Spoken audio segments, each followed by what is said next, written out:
Hello students, আলোক তড়িৎ ক্রিয়ার বৈশিষ্ট্যগুলি একটু আমরা আলোচনা করেছি। দেখো, প্রথম হচ্ছে আলোক তড়িৎ প্রবাহ কিন্তু আলোর তীব্রতার উপর নির্ভর করে। এটা আমরা আগে দেখেছি।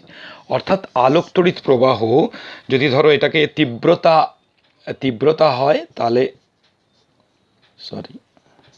তীব্রতা আর আলোর তীব্রতা, এটা হচ্ছে প্রবাহ, আলোক তড়িৎ প্রবাহ, এটা একদম সমানুপাতিক। অর্থাৎ আলোক তড়িৎ প্রবাহ কিন্তু আলোর তীব্রতার সমানুপাতিক। এটা হচ্ছে প্রথম বৈশিষ্ট্য। ঠিক আছে? তাহলে যদি আমরা কম্পাঙ্ক স্থির রেখে তীব্রতা দ্বিগুণ করে দিই, তাহলে প্রবাহ মাত্রা দ্বিগুণ হয়ে যায়। এক নাম্বার বৈশিষ্ট্য। দ্বিতীয় হচ্ছে যে একটা প্রত্যেকটা মানে কোনো একটা আলোক তড়িতের সর্বোচ্চ যে গতিশক্তি, সর্বোচ্চ গতিশক্তিটা আমরা কি করে বের করেছি? নিবৃত্তি বিভব থেকে। আমরা সরাসরি গতিশক্তি মাপতে পারছি না, নিবৃত্তি স্টপিং পটেনশিয়াল দেখে আমরা যে কোন ভোল্টেজে গিয়ে শূন্য হচ্ছে, এই ধারণা থেকে আমরা দেখেছি যার যত স্টপিং পটেনশিয়াল, নিবৃত্তি বিভব যত বেশি, তার গতিশক্তি বেশি।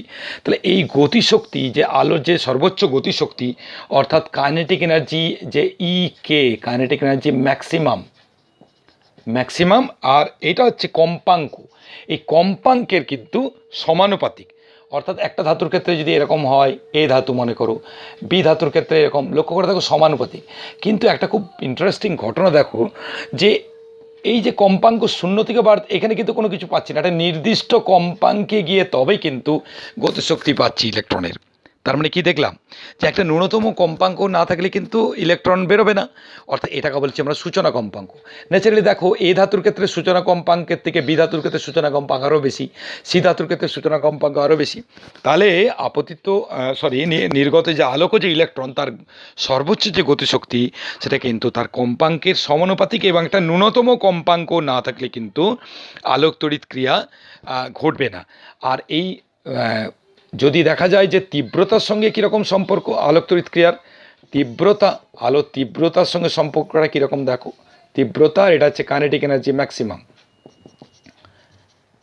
ম্যাক্সিমাম। এটা কীরকম না, এই অর্থাৎ তীব্রতার উপর নির্ভর করছে না। তীব্রতা বাড়লেও কিন্তু সর্বোচ্চ গতিশক্তি বাড়ছে না। কম্পাঙ্কের সমানুপাতিক, কিন্তু তীব্রতার সমানুপাতিক নয়। তীব্রতার উপর নির্ভর করছে কে? আলোক তড়িৎ প্রবাহ। আর এই যে সম্পর্কগুলো, এটা খুব গুরুত্বপূর্ণ। তাহলে আমরা আরেকটা হচ্ছে যে প্রত্যেকটা ধাতুর বেলাতে কিন্তু একটা নির্দিষ্ট সূচনা কম্পাঙ্ক বা থ্রেশহোল্ড ফ্রিকোয়েন্সি আছে। এইটা মনে রাখবে। এই ন্যূনতম কম্পাঙ্ককে বলা হচ্ছে সূচনা কম্পাঙ্ক। এর থেকে কম কম্পাঙ্কের আলো ফেললে কিন্তু আলোক তড়িৎ ক্রিয়া ঘটবে না। আরেকটা গুরুত্বপূর্ণ হচ্ছে, আলোক তড়িৎ ক্রিয়া কিন্তু একটা তাৎক্ষণিক ঘটনা। অর্থাৎ আলো ফেলার সাথে সাথে কিন্তু আলো তড়িৎ ক্রিয়া ঘটছে। এটাও কিন্তু কোয়ান্টাম তত্ত্বের সপক্ষে একটা জোরালো, কারণ যদি কন্টিনিউয়াস হতো, নিরবিচ্ছিন্নভাবে হতো, ওয়েভ থিওরি দিয়ে, তরঙ্গ তত্ত্ব দিয়ে, তাহলে একটা ন্যূনতম সময় লাগতো শক্তিটা নির্গত হওয়ার জন্য। কিন্তু তাৎক্ষণিক প্রক্রিয়া, এটাই যে কোয়ান্টাম তত্ত্ব, অর্থাৎ মুহূর্তের মধ্যে এনার্জিটা নিয়েই এনার্জি অ্যাবসর্ব করে ইলেকট্রনটা বেরিয়ে যায়। আর যে নির্দিষ্ট কম্পাঙ্কের আলোর ক্ষেত্রে কিন্তু ইলেকট্রনগুলো প্রাথমিক গতিবেগ নির্গত 0 থেকে একটা সর্বোচ্চ বিভিন্ন মান হতে পারে। ঠিক আছে? আর আলোক তড়িৎ ক্রিয়ার দক্ষতা খুবই কম, 1%-এর মতো দক্ষতা। অর্থাৎ আলো ফেলে যে আমরা পাচ্ছি, তার দক্ষতা কিন্তু খুব একটা বেশি না। তাহলে আমরা মোটামুটি আলোক তড়িৎ ক্রিয়া সম্পর্কে একটা ধারণা পেলাম। এটা কিন্তু আলো তরঙ্গ তত্ত্বের সমস্ত প্রমাণ, সমস্ত ঘটনা তো তরঙ্গ তত্ত্ব দিয়ে ব্যাখ্যা করতে পাওয়া যায় না।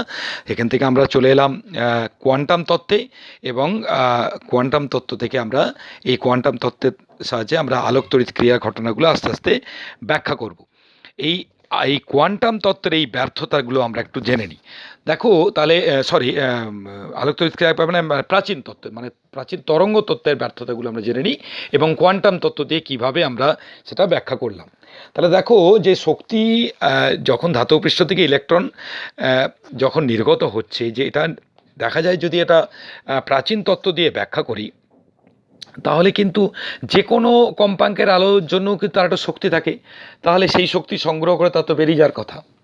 কিন্তু আমরা কি দেখলাম, ন্যূনতম কম্পাঙ্কের, যদি কম কম্পাঙ্কের আলো নির্গত হয়, তাহলে কোনো শক্তি বেরোচ্ছে না। তাহলে এটা কিন্তু প্রাচীন যে তত্ত্ব, সেটা কিন্তু এটা ব্যাখ্যা করতে পারছে না। ঠিক আছে? আর একটা কি না, ইলেকট্রনের যে গতিশক্তি, সেটা তীব্রতার উপর নির্ভর করা উচিত ছিল। সেটাও কিন্তু আমরা এই প্রাচীন তরঙ্গ তত্ত্ব অনুযায়ী কিন্তু কোয়ান্টাম তত্ত্ব দিয়ে আমরা দেখলাম, সেটা কিন্তু প্রাচীন তরঙ্গ তত্ত্ব ব্যাখ্যা করতে পারলো না। আর প্রত্যেকটা ধাতুর যে একটা নির্দিষ্ট প্রারম্ভ কম্পাঙ্ক আছে এটাও কিন্তু তরঙ্গ তত্ত্ব দিয়ে ব্যাখ্যা করা যায় না। কারণ কি, যে উচ্চ কম্পাঙ্কের ক্ষীণ আলোকধারা ধাতব পৃষ্ঠে ইলেকট্রন নিঃসরণ করছে, অথচ কম কম্পাঙ্কের তীব্র আলোকধারা মানে তীব্রতা অনেক বেশি, কম কমে সেটাও কিন্তু নির্গত করছে না। এটা কিন্তু তরঙ্গ তত্ত্ব দিয়ে ব্যাখ্যা করা যাচ্ছে না। এইখান থেকে চলে এলো কোয়ান্টাম তত্ত্বের একটা ধারণা। আমরা আজকে কোয়ান্টাম তত্ত্বের আইনস্টাইনের ইকুয়েশনটা একটু আলোচনা করে নেব সামান্য, আমরা ডিটেলস আলোচনাটা আজকে করব না। বিজ্ঞানী আইনস্টাইন বললেন যে প্রতিটা ধাতুতে যখন ধাতু পৃষ্ঠে যখন একটা ফোটন কণা এসে পড়ে, এই ফোটনের যে শক্তি সেটা হচ্ছে এইচ নিউ, এবং এখান থেকে যে ইলেকট্রন নির্গত হয় তার গতিশক্তি ধরো kinetic energy half M V square. এই half M V square equal to H nu minus phi zero. অর্থাৎ নির্গত ইলেকট্রনের গতিশক্তি হলো আপতিত ফোটনের শক্তি মাইনাস ফাই জিরো। এই ফাই জিরোকে বলা হয় ওয়ার্ক ফাংশন বা কার্য অপেক্ষক।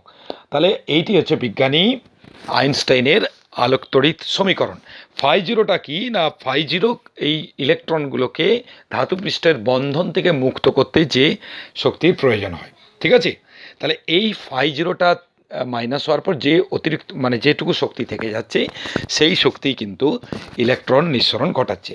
এবং দেখা যায় এই ফাই জিরো যেহেতু শক্তি, তাহলে ফাই জিরোকে আমরা যদি লিখি এইচ ইন্টু নিউ জিরো, তা নিউ জিরোটা সূচনা কম্পাঙ্ক, তাহলে আমরা বলতে পারি half M V square equal to H into nu minus nu zero. এইটি আইনস্টাইনের শক্তি আলোক তড়িৎ সমীকরণ। দেখো লক্ষ্য করে, নিউ যদি লেস দেন নিউ জিরো হয়ে যায় তাহলে কি ঘটছে, nu less than nu zero হলে দেখো এই টার্মটা কি হয়ে যাচ্ছে, নেগেটিভ। তাহলে half M V square negative, গতিশক্তি ঋণাত্মক হতে পারে না। তাহলে কি হবে, এই ঘটনাটা আলোক তড়িৎ ক্রিয়া সেই কারণেই ঘটছে না। ওকে, তাহলে আজকে আমি আলোচনাটা এখান পর্যন্তই রাখলাম। তোমরা এই সমীকরণটুকু আপাতত দেখে নাও, এখান থেকে তোমরা অঙ্ক করতে পারবে। আমি অঙ্ক নিয়ে পরের দিন আলোচনা করব। তাহলে আইনস্টাইনের আলোক তড়িৎ সমীকরণ থেকে আমরা সূচনা যে কম্পাঙ্ক তার একটা ধারণা আমরা ব্যাখ্যা করতে পারলাম, ঠিক আছে। আর কার্য অপেক্ষকটা তোমরা দেখবে, কার্য অপেক্ষক হচ্ছে এইচ নিউ জিরো, অনেক সময় ডব্লিউ জিরোও লেখে কার্য অপেক্ষককে, এটা কার্য অপেক্ষক, ঠিক আছে। এই কার্য অপেক্ষক যখন এইটা জিরো হচ্ছে, ভি ইকুয়াল টু জিরো, তখন phi zero equal to H nu, তখন নিউটাকে নিউ জিরো ধরি, সেখান থেকে phi zero equal to H nu zero.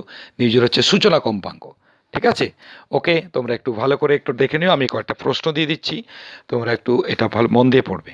ওকে, ভালো থেকো।